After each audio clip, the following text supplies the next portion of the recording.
नमस्कार दोस्तों, आप सभी का हमारे YouTube चैनल पे स्वागत है। आज की कहानी है दुखनी और सुखनी की। किसी नगर में एक सेठ और सेठानी रहते थे। कुछ समय के पश्चात सेठानी ने एक पुत्री को जन्म दिया, लेकिन पुत्री के जन्म के समय ही सेठानी की मृत्यु हो गई। सेठानी की मृत्यु के बाद सेठ बहुत दुखी रहते थे। सेठ की पुत्री अभी बहुत छोटी थी, इसीलिए सेठ से सभी लोग दूसरी शादी करने के लिए कहा करते थे, लेकिन सेठ जी मना कर देते हैं। लेकिन सभी के ज़्यादा जोर डालने पर सेठ जी शादी के लिए हाँ कर देते हैं। सेठ जी की दूसरी शादी भी हो जाती है, लेकिन सेठानी इस लड़के से बिल्कुल भी प्यार नहीं करती थी। धीरे धीरे समय बीतता गया। सेठानी के देह से भी एक बेटी ने जन्म लिया। सभी बहुत खुश थे, इसीलिए इसका नाम सुखनी रखा गया। दुखनी हमेशा तुलसी माता की पूजा किया करती थी। सेठानी उस दुखनी को बहुत दुख दिया करती थी, उसे ढंग से खाना भी नहीं देती थी। सेठानी ने उसे रूखी सूखी रोटियां देती, लेकिन दुखनी चुपचाप सारे दुख सहती रहती और तुलसी की पूजा करती रहती। जब सेठ की दोनों बेटियां विवाह योग्य हो गई तो सेठ ने उनके लिए वर ढूंढना शुरू कर दिया। सेठानी ने एक दिन सेठ से कहा कि तुम दुखनी के लिए सबसे निर्धन वर ढूंढना, अगर तुमने ऐसा नहीं किया तो मैं अपनी जान दे दूंगी। दुखनी का विवाह एक बहुत ही गरीब परिवार में कर दिया जाता है और सुखनी का विवाह बहुत ही संपन्न परिवार में कर दिया जाता है। दुखनी और सुखनी दोनों अपने बहनें ससुराल चली जाती है। दुखनी का पति बहुत ही गरीब था और कुछ काम भी नहीं करता था। दुखनी दूसरों के घरों में काम किया करती थी, अपना गुजर बसर करती थी, लेकिन उसे तुलसी माता की पूजा और व्रत करना नहीं छोड़ा। धीरे धीरे समय बीतता गया। दुखनी और सुखनी दोनों के बच्चे भी हो गए। एक बार की बात है, सुखनी अपनी बहन दुखनी के घर जाती है और उससे कहती है कि तुम दूसरों के घर में झाड़ू पोछा करती हो, इससे अच्छा है कि मेरे घर में आकर झाड़ू पोछा कर दिया कर, मैं तुझे इसके पैसे दिया करूँगी, बचा खुचा खाना भी दे दूँगी। दुखनी हाँ कर देती है और अपनी बहन के घर काम करने लगती है।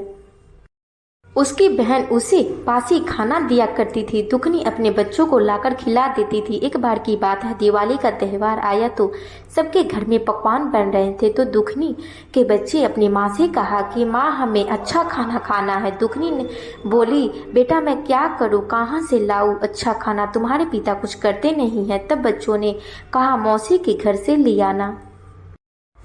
तब दुखनी अपनी बहन सुखनी के घर गई और अपनी बहन से कहा कि आज त्यौहार है, आज का बना थोड़ा ताज़ा खाना दे दो मेरे बच्चे के लिए, मेरे बच्चे बहुत भूखे हैं, उन्हें आज अच्छा खाना खाना है। तो सुखनी अपनी बहन दुखनी को बहुत बुरा भला कहती है, उसे घर से निकाल देती है। दुखनी रोते रोते अपने घर आ जाती है और अपनी दुखनी को रोते देख उसके बच्चे ने कहा, क्या बात है, तुम क्यों रो रही हो, तुम तो मौसी के यहाँ से खाना लाने वाली थी, फिर तुम क्यों रो रही हो। तब दुखनी ने कहा, बेटा मौसी तुम्हारी आज खाना नहीं दी, और उसने बहुत बुरा भला कहा, बेटा मैं तुम्हारे लिए अच्छा खाना कहाँ से लाऊं। तब दुखनी ने सोचा अपने बच्चों के लिए अच्छा खाना जरूर बनाऊंगी, आज त्यौहार का दिन है। उसने वन की तरफ जाने लगी। वन में पहुंचती है तो वन माता एक बूढ़ी औरत का रूप धरकर बैठ जाती है और दर्द से कराहने लगती है और दुखनी से बोलती है, बेटा मेरा थोड़ा पैर दबा दोगे क्या, मेरे पैर में बहुत दर्द हो रहे हैं। तब दुखनी कहती है ठीक है। दुखनी वन माता का पैर दबाने लगती है। जब दुखनी जाने लगती है तब बूढ़ी माँ कहती है कि मेरे पास एक पोटली है, इसे तुम ले जाओ। दुखनी की पोटली ले लेती है और उसे देखती है तो उसमें बहुत सारे सोना चांदी। तब दुखनी कहती है कि माँ इसमें सोना चांदी है। बूढ़ी माँ कहती है तुम मेरी मदद की, इसीलिए तुम्हारे लिए है, ये ले जाओ, और एक और थैला है, इसे भी ले जाओ। दुखनी अपने घर आकर अपने बच्चों के लिए अच्छा भोजन बनाती है। अब दुखनी के घर में किसी चीज़ की कमी नहीं रहती है। एक दिन सुखनी सोचा कि दुखनी काम क्यों करने नहीं आ रही है, जाकर देखना चाहिए। उसके घर जाकर देखा तो आश्चर्यचकित रह गई और दुखनी से पूछा, तुम्हारे पास ये सब कहाँ से आया। तब दुखनी सारा कहानी बता देती है। तब सुखनी मैंने एक गरीब औरत का भेष धारण करके वन की तरफ जाने लगती है। उसे भी एक बूढ़ी माँ मिलती है और उसने सुखनी से पूछा कि तुम्हारी हिम्मत कैसे हुई इस वन में आने की। फिर बूढ़ी माँ ने उसे डंडे से मारने लगती है। सुखनी दौड़ी दौड़ी अपने घर आ जाती है और आकर देखती है तो उसके घर में जो भी धन दौलत थे सभी नष्ट हो जाते हैं, कुछ भी खाने के सामान नहीं बचती है। तब सुखनी अपने दुखनी बहन के घर जाती है, उसे बहुत बुरा भला कहती है कि तुमने ऐसा मेरे साथ क्यों किया। मेरे पास जो कुछ भी था वो भी मेरे हाथ से चला गया। मेरे सारे घर में कुछ भी खाने के सामान नहीं है।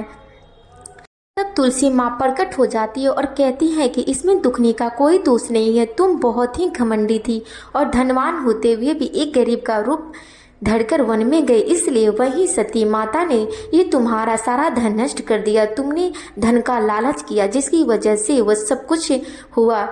ये सब कहकर तुलसी माता वहाँ से चली जाती है। दुखनी को भी अपने किए पर बहुत ही पछतावा होता है। दोस्तों, उम्मीद करती हूँ कि आज की ये कहानी दुखनी और सुखनी की पसंद आई होगी। तो प्लीज़ वीडियो को एक लाइक ज़रूर कीजिएगा।